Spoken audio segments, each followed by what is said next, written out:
Alam nyo ho, sa hirap ng kanilang laban ngayon, alam nyo kung ano ang ginagawa nila? Oh, nagpapakalat na naman po ng mga fake news, mga bossing. At isa sa nakita ko na nagpakalat ho, mga kababayan, nito, eto wala pong iba kundi yung babaeng basa ang kilikili na meron daw pong USB. Nakita ko ito doon sa kanyang post na ipinost ito na mayayaman daw. Di umano daw. Yung mga kaanak ng mga biktima ng laban kontra ipinagbabawal na gamot. Dahil hirap nga po silang talunin at hirap silang mapauwi ang dating Pangulong Duterte, eto, kayong mga Pilipino ang papainan ng mga fake news. Aba ha, di kayo nadadala Yung isang tapyas yung nguso. Akala niya ligtas na siya sa NBI. Ayun, nalungkot, pinadalhan, papadalhan pa lang ng kanyang ng reklamo sa kanya ng NBI. O di ho ba? Sila Jason hindi talaga kayo nadadala. Etong grupo na ito, mga kababayan, naubos po dito sa grupong ito yung oras at panahon ng mga vloggers, no? Kakadepensa po sa mga sumusuporta sa Pangulo. Naubos po ang oras namin kakadebang po nung mga pinaggagawa nilang mga ka-fake newsan mga bossing. Kaya ako, sa totoo lang po, agree ako no? Na wag pong gawing wag pong gawing civil case lang po. Yung mga libel, cyber libel. Dapat talaga criminal case yan. Bakit to, mga bossing? Kasi sasadya at sasadyain lang po, lalo na po nung mga mapepera at mga mayayaman mga boss. Di ba? No. Sige, madami naman akong pambayad dyan. Danyos, magkano hihingi sa akin yan? 1,000,000. Okay na yan. Sige, bigay ko 1,000,000. Fake newsan ko ng fake newsan. Sirain ko ang reputasyon ng taong ito. Tama po na talagang may kulong, mga kababayan, para magtanda. Di ba? Yung isa, nanganganib po. Nako, baka matatuan yon sa nguso. Yari na. Baka paglabas yun, mga kababayan, meron na dito. At tatuan mo nga ako ng balbas. Madami.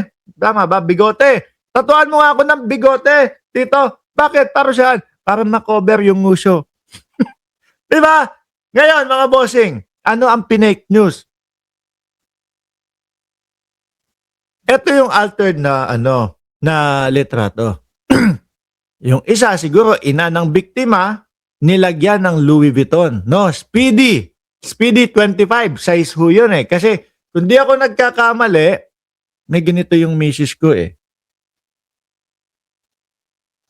Meron, tumingin ako doon sa karton niya ayun. Speedy 25 pero size 30 yata yung kanya. Speedy 30. Kung di ako nagkakamali, mga bossing, ang presyo niya nasa $2,000 to $2,450, which is yun nga yung nandoon sa picture. Nilagyan, tama-tama, ganyan na ganyan, no?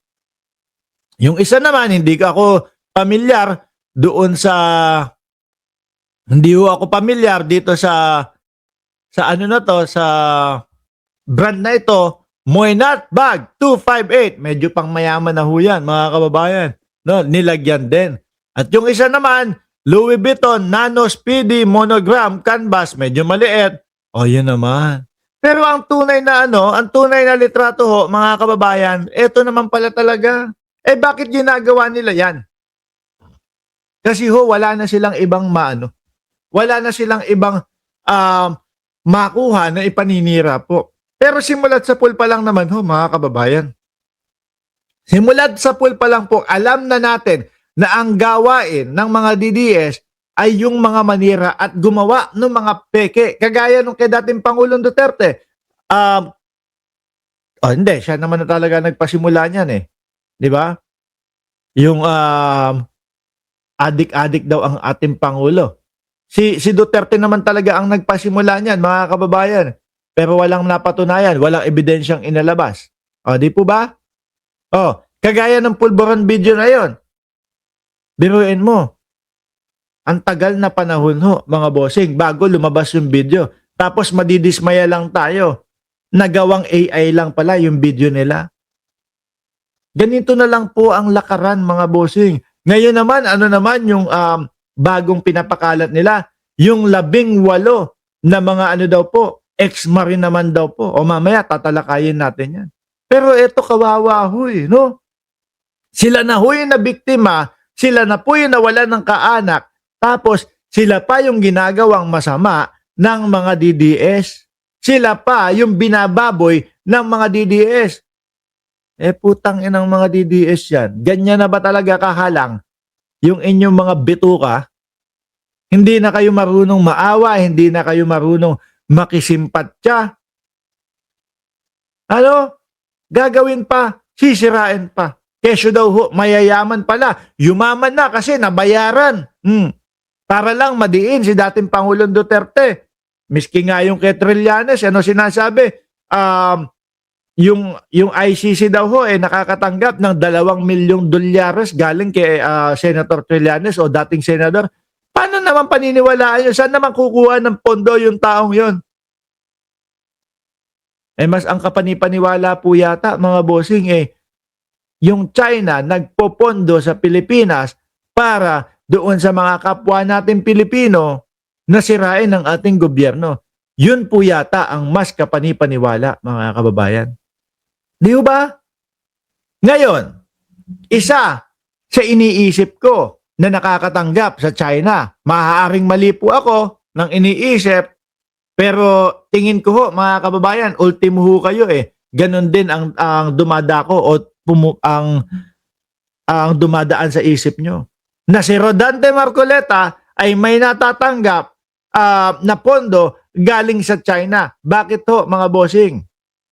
Kung maalala nyo, yung mga pabanat ni Rodante Marcoleta na there is no such as West Philippine Sea. Di ba? Mga ano yan, mga testing the water ni Rodante Marcoleta. Kung kakagatin at kakampihan ba siya ng majority ng Pilipino. Biruin mo, kapwa Pilipino, senador, siya pa yung magsasabi na i-give up yung Kalayaan Island Group. At ngayon mga kababayan, dahil dinudumog po ng pambabash itong si Rodante Marcoleta, pero wala naman sa kanya yan Nakita ko makapal na ho ang peslak nitong tao na to, lalo na doon sa sa pangangako niya pa lang ng 2,000 kuryente. Pababa libre na. Ngayon, mga kababayan,